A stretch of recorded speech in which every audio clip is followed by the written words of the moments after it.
Alan Lewis Raw Conversation, where every voice has a story. And joining us for a special segment today is Rob McKnight, who's going to talk to us about entertainment and what's going on in the radio and TV world. Rob, how are you? Good, Alan. Good to be here again. Thanks for joining us, Robert. What's going on? There's heaps going on. How much have you taken in the last few weeks with what's been going on? That's a loaded question. Obviously, the news cycle has moved on from Carl Sandilands to Carl Stefanovic, and he's sacking from Nine. It's an extraordinary case that a journalist can be sacked for doing an interview. Look, it wasn't a very good interview. I've watched the whole thing, but with Tommy Robinson, we're talking about the extremist in the UK. But Carl's talking to extremists, and that's what he's doing. But Nine, it should be remembered, allowed him to do this podcast as part of negotiations. They wanted him to take a pay cut, only get a 1-year extension. So basically, they were just holding him over to try and get their ducks in order for 2027. And so he's done this interview, and Nine said, oh, we don't like that. And now he did the right thing. He took it offline. Pauline Hanson re-uploaded it. And Nine have basically then gone and sacked him. And the reason they've done that, Alan, is because I think it's a financial decision when they got wind that the Mad Witches were going to launch a campaign. This is an advocacy group who've targeted a lot of men because they don't like their views. They did the Vile Kyle campaign, and ARN's chief executive officer, Michael Stevenson, he actually said that costs ARN about $22 to $25 million in lost revenue. So when the Mad Witches say they're going to launch a campaign, that makes media companies sit up and take notice. Actually, saying that is going to lead me into one of my questions with you about the free-to-air TVs at the moment. Do you think at the moment we're lacking some chief executives like the Kerry Packer days and people like this? Yes, the days might have been different back there, but strong executives who have lived in TV all this life and who don't really care about outside influences, what's going on. They came through that TV period, and some of the people who are chief executives now are coming from banking, finance areas and haven't understood TV as good as the people who have lived in it all their lives. No one in television is taking a risk anymore, and so we are being served up the same. We're essentially becoming 24-hour news channels with high sport, expensive sport. Nine's just done its big $5 billion, or Nine's part of the $5 billion deal. Foxtel is actually picking up most of that to keep the NRL. They've got news, as I said, and then there's reality TV shows. Outside of that, what are these TV networks offering? The one thing I would give Channel 10, despite its major problems, is that it has actually been looking at 8:30 programming. But if I was 10, I'd probably move Have You Been Paying Attention, Gogglebox, and the cheap seats to 7:30 and just put on something very, very different, because reality TV shows on Channel 10, they're not doing great at the moment. And the network has lost about $800 million in the last 3 years. So it's got some cash flow problems, and I don't think there's anyone left to sack. And so you've got to look at these networks about how are they actually growing the business. Well, they're not really. And look, they will tell you that there has been growth, but the advertising growth hasn't come with that. And that's because there's many more platforms for advertisers to go to, platforms where they can see instant results. With TV, you don't necessarily get that click through, and that's what advertising is all about at the moment. And so they are basically ignoring television even when TV has a good story to tell. But I don't think from a content perspective, TV is doing the best job that it could do. No. And do you think there is not enough strong executives out there at the moment who want to take the risk at the moment? Well, that's a hard one to say, because some of these executives that are still around have taken risks in the past. The problem is there's just no money for them to do that. There's no money for them to bring in a new show while the advertising market is down. So I do have some sympathy for them. And that's why you might have heard of the Upfronts, and that's a yearly television event where they showcase all their big new shows. These days, they're boring because there's no new shows. It's just well, this pretty much worked all last year, so we'll be bringing Channel 9, Maths, The Block Back, Travel Guides, all those staples. Channel 7, it's Farmer Wants a Wife. It's, it's the kind of shows that we've had before. And even networks that are bringing back a new program, it's just an old program. Channel 10's bringing back Australian Ninja Warrior, which was on Channel 9. 7 brought back The Voice, which was on Channel 9. The shows are all just swapping networks now, depending on who buys the rights. So there's nothing exciting happening in terms of entertainment. I might be just a frustrating person thinking this with ideas, and you tell me this because you're an expert. And I know, like YouTube, you can watch something like your show on it for free, of course. But do you think that because you're producing your show, and like you said, there's not enough money out there for the networks, and certain shows can have members only can watch. Do you think they could say to someone like you, listen, you do all your production, all of that, and we buy a certain amount of shows from you live, what streams through, say, Channel 7 or 10, where the costs are low because you've got all the producing, you do it all from where you're doing it, and then they pay a certain amount for you to have your show on the network? They're not interested. No. They, for whatever reason it is, they just feel like with their content deals, they can have a show like Bones. Oh, I'm so sorry. That was very unprofessional. No. They can have a show like Bones and know that it'll get certain ratings. Even committing to a show like mine or like yours, they don't know. And because it doesn't have that big broadcast feel, they are hesitant. And this is the problem they face. They're not embracing the new way content creators are connecting with people. Look, on a YouTube scale, my numbers are low when you compare to a Carl Stefanovic or a Joe Rogan, but I've had organic growth with no marketing, and I'm getting 300 to 400 new subscribers every month. So it's slow, proper growth. It's people who are finding me, choosing to subscribe, and I'm only talking YouTube here. On TikTok, I have many more subscribers, but that doesn't monetize so easily. And so I've made the decision that YouTube's where it's at. But TV networks aren't looking at that. Even Carl now. Well, Carl's become a problem, and I don't think Carl will end up on another network because the targeting by groups like Mad Witches who are going to say to any network, you hire Carl, we're coming after your advertisers. And that leads me around in the circle. The networks aren't looking for other content creators like us to maybe have a go, do something Australian that isn't going to cost the earth. I don't know what it is. There is just a full blockage, and I've spoken to a lot of them about it. There is just a mental block there. And you have been doing this for a long time yourself. Does that kind of worry you as an organisation, could even move on me or you, the effects they can do? I mean, to a channel like you who doesn't have the big backing of, Channel 7 and 9 behind them, how they could actually, crush a creator who's doing it all themselves, financial, looking after themselves, and this is what they're trying to build, their security of, finance and that for their family. Well, the great thing about YouTube is they can't crush us. They can do their own thing. They can launch their own content, but we can all create content now. The level field, the playing field has been leveled. The only thing is they have more marketing money and they can afford to get big stars. With the greatest respect to ourselves, we're not big stars. So, it's not like they can just pay for a Carl Stefanovic to do a show.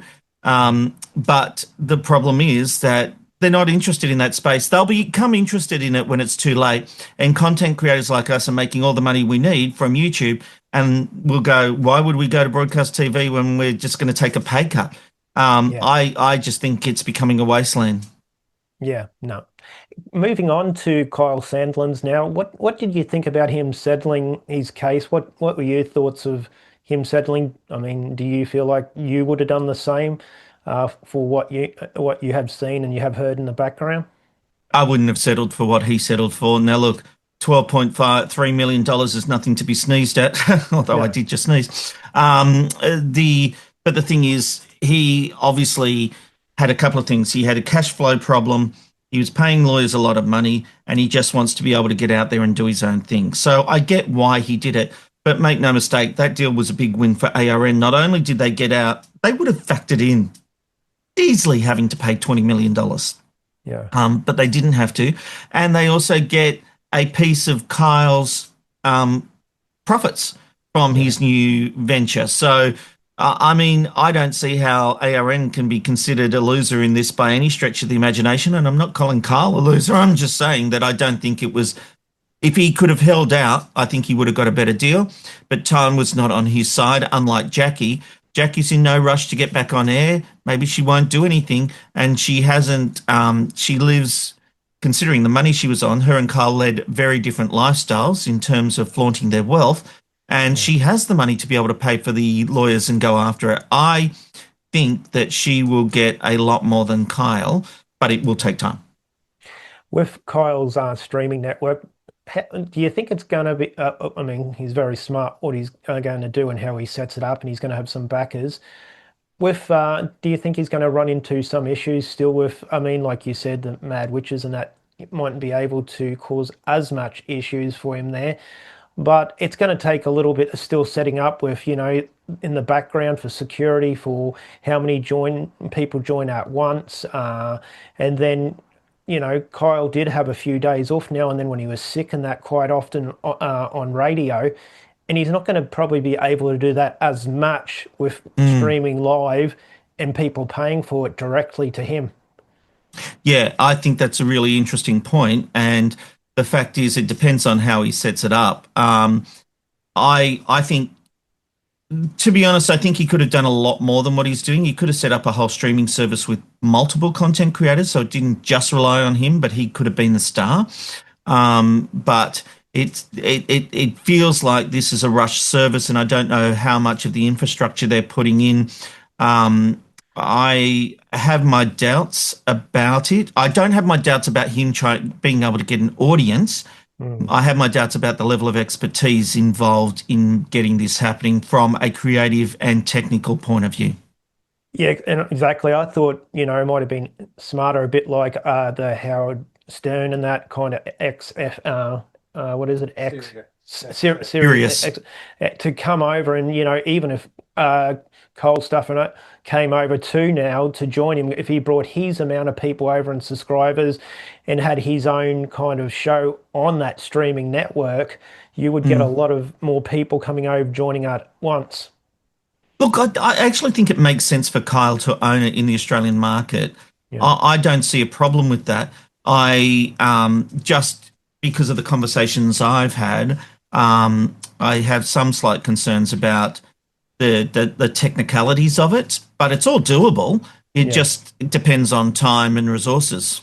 Yeah, because I mean, he could actually run it 24 hours a day, like a radio station. When he finishes, he could have someone follow on with another program or through the night to the next day of his program, and have other stations part of it, being other music channels or, other people, making their own streaming network, reports or news reports on different channels on his streaming network. That's absolutely correct. And so, look, we wait to see. We can't judge it until we see what they come out with. And, I think he's got an audience. I think if anyone can make this work as far as getting consumers to pay for content, I do think it's him. Yeah. And just like you said, talking about Jackie O, a funny thought, do you think she would ever go to TV now? Changes to the morning show. Do you think the morning show could ever go after Jackie O? Yeah, but why would they? Yeah. You've got Larry and Kylie there who have been there since its inception. They do the job. They're number one. Why would you change that? And how much would Jackie be? And we also have to remember, as much as I love Jackie O, she's never had a really successful TV show. No. Nothing. Kyle has been able to get on Australian Idol and the like, but and that's another question. Will Seven have him as a host if the Mad Witches say they're going to target Australian Idol, which was starting to come to the boil when earlier this year, around all the time with the controversy with ARN. And so we'll wait and see if he comes back to Australian Idol and whether they target Australian Idol, because right at the moment, threats like that hold so much weight. But as far as Jackie O, look, I don't know what her plans are, but I do get the feeling she's happy just to live off her millions, literally, Yeah. which she has. I mean, people like working so they don't get bored, but I don't think she's in any rush, and it would depend on the project. But why would you get rid of Kylie Gillies? Do you think she was not influenced? She's not silly Jackie O herself. She's created a great media personality herself. But do you think she was influenced in the back of what comments were coming out her, what people were saying that she shouldn't, let Kyle say this to her anymore? And, Mm. the changes in comments what was coming through on her podcast. Do you think that influenced her a little bit in the background? I think Jackie O certainly overplayed a hand when she went to ARN, um, thinking that they would change things and give her another slot. I have a lot of problems about the portrayal. They've had a relationship based on an agreed set of values, and it is fine for her to change her mind on what that relationship should be. But she had to communicate it to him and allow him to change. He was never given that opportunity. He was never given the opportunity of being told, I'm not comfortable with your behavior anymore. I'm a different person and I don't want to be spoken to like that. And I imagine Kyle would have went, oh, okay, babe, no dramas. I mean, the guy is still trying to fool himself that he and Jackie are sort of okay. They're not. She has completely thrown him under the bus and will do so as part of this court case, and he will be played off as the big bully and she will be the victim. That's how her team will play it off. And I think I don't actually have a lot of respect for it because I just think, as I say, you can't expect people to change if you don't tell them there's a problem. And so whether that was influenced by her manager or other people, I couldn't say. Maybe she just changed as a person, but I don't think she handled it the right way. I think she could have had a much better outcome. They could have still been on air and found a new way to work together. But obviously that didn't happen, and we've seen the biggest radio show on Australian radio disintegrate. Yeah. And with some of the things more about Jackie O's case, I believe they're starting to talk about medical records too coming into it as well.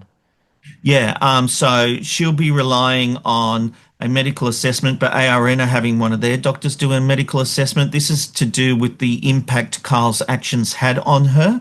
And so that will play a big part of this case. And obviously, ARN's lawyers will be trying to discredit that she had any psychological issues from it. Look, I'm not a lawyer, but this is going to get very messy. And I actually do think Jackie will win because I think there's a case there that if she's made a complaint that hasn't been followed through, ARN didn't tell Kyle to change, but it gets messy because there's also text messages where they say, do you want us to keep going? And she's like, oh, no, it's okay. But to be honest, as the employer, you have a duty of care. And so that if something serious has been raised, you do have to follow that through. But then I'm going to contradict myself again, Alan, because when you're managing people, stars will say, oh, I can't work with him. It doesn't mean they won't work with him or that it's all over. It just means they need management. And it just looked like ARN wasn't in the mood for managing. They wanted to get rid of the $100 million contracts for the pair of them. Yeah, and it was for some reason I can't remember his name now, but Jamie Dunn and his radio friend, they didn't like each other behind the scenes for years, but they were on one of the most successful, Brisbane radio shows ever here in Brisbane when they were together. Ian Skippon and Jamie Dunn, they It's didn't funny like you each other. say that. So I was at an event. There's these things called RATs. It's Radio and Television Survivors. I think that's what it goes to. And he actually gave a speech about Jamie Dunn, and he said, "Everybody thinks we didn't get on. We actually did." Yeah, And so he actually disputed that. I think they yeah, revved each other up a bit, but he actually at this speech completely disputed this whole narrative. So for okay. whatever that's worth. Yeah, yeah, I'm not too sure. But with sorry, getting my words back with Jackie O. One thing, like you said, the medical records, but because against each other, and I have some understanding about this, then they might be even to say, she was affected by what Kyle was saying on air, but then they could say, well, she was already affected from, having a drug addiction and things like that, saying Mm. that could have caused the issue as well, not the mental issues, what happened with work, but she was already going through some mental health issues as well. Could they fight back that way as well, the radio station? Look, you imagine they will try everything, but at the core of it, if she's made a complaint about behavior, it doesn't matter what her mental health is at the time, Yeah, something should be done about that. But I come back to it. I actually don't pin anything on Kyle here because the guy hadn't been told that the no, rules had changed. yeah, It's like playing a game of soccer. You get on the field, you're playing a game of soccer, and then someone changes the rules to be a game of NFL and NRL. And you're yeah. like, oh, hang on, I didn't know the rules had changed. They're picking up the ball. What's going on here? You can only go by the rules if you know the rules, and that for me is from Kyle's point of view. I think that's the big issue. No, I think that's all true, and thanks for that. And well, I think Kyle's going to go quite good in his streaming network, and I can't wait to see how it goes. And I think it's going to be an interesting start to see other people doing that context as well in the future, anyhow. But going to the big story with Stefan Ovic at the moment, what's your thoughts on what happened there? I know we uh, talked a little bit at the start with Channel 9, but what do you think the next steps for him and how he's going to treat what's happened with the Channel 9 and with him going on with his own podcast at the moment? Well, all he's got is the podcast. He's getting a six-figure payout, so I would expect he probably is getting $500,000 from Nine just to make it all go away. There are reports his contract was worth $1 million for the next 6 months. This would keep everyone happy, but basically he just needs to make this work. Now, what that means is he going to? He says he's free and that he's not being censored. So does that mean more extremist? Which I don't have a problem with. I just found the interview lacking. I Yeah. don't believe about this idea that you can't platform people. Who's to determine who you can and can't speak to? Well, a journalist should be able to speak to anyone and get their story. The only issue for Carl is that he didn't challenge the story. It was a TED talk from Tommy Robinson. But basically, he's all in with the podcast. And I would actually like to see him do well with it. I think it's good that if video podcasting is, getting noticed, it's one of the biggest platforms on YouTube now. And so, and that's the thing. It's not, his success does not take away your success or my success. It just rises the whole, all boats rise in rising tides. Is that what they say? It's something Yeah. like that. But but this will be his strong focus now. You just watch. He'll have a renewed energy. He'll be getting over the breakup with Nine. That will be difficult, and you could see that in his video, and he pretty much said as much. But he'll double down and just go, well, I've got the money. I'm going to keep going and make this work. And he's well known here, but I mean, there's only a certain amount of, I suppose, well known people he can interview. Do you think it'd be hard for him to crack into the United States and England? Because, you're going to have to keep throwing out their contents of well-known people and people, they want him to interview. Do you think that's going to be hard for him? Yeah, I do, because I think the people he would chase have probably already done Joe Rogan. Yeah. And so, you know, what's Carl bringing differently that Joe Rogan is bringing to a conversation? If he's just letting them pretty much speak for the hour, well, you can see what they're saying anywhere. I think his strength, and he's a bloody good reporter when he does it right, is getting unique conversations out of people. So that's what he needs to concentrate on. I think in terms of worldwide success is probably limited, Mm. but I'm happily to be proven wrong. Yeah. Moving on a little bit, and thanks for your time. Like I said, I wasn't going to take much of your time up with, all the streaming networks, Apple TV, and then you got Paramount and things like this. Now, I heard Instagram are going to be having their own kind of creators come to Instagram. Do you think that's going to be even more of a growing thing now? The other networks will want, self-creators just to come to the networks and copy Instagram a little bit? Absolutely. I think everyone wants content, and YouTube is having such success with this kind of format. And I'll tell you, when I clip out my show, I don't reformat it for vertical. I do it in widescreen, and it hasn't hurt my numbers. People, when social media started, yes, vertical was absolutely the way to go. But now people are watching longer. They're happy to watch it in widescreen, whether they turn the camera or just have black at the top and bottom. Yes, I think it's interesting that Instagram is doing this, and I think you'll find all platforms will end up doing it and be trying to get that YouTube content, because YouTube is making a killing from it at the moment. Longer form is working really, really well on YouTube, and YouTube is starting to change its algorithms to actually reward those kind of content creators. Excellent. And is there any other questions I can remember we've chucked out there?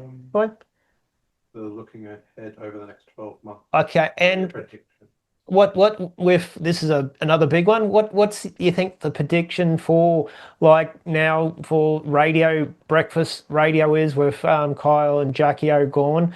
What's your prediction there? Because I know Chris Fade said he's not coming. I didn't think he would. He was never coming. No, that was the greatest play. He's got this big show in Dubai.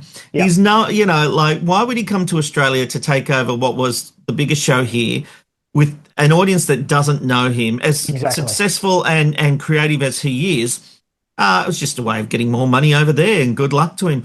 But what ARN do, who knows? There's no obvious succession plan, and I think, will they want to go safe because they don't want to upset advertisers? Will they go a little bit naughty with someone who knows how to, or a pair that know how to push the envelope without upsetting the advertisers and going too far? It is a balance. Or, will it just be bland? We wait and see, because at the moment, Sydney radio is pretty boring. Christian O'Connell going into Sydney is quite interesting, and he's starting to get some rewards.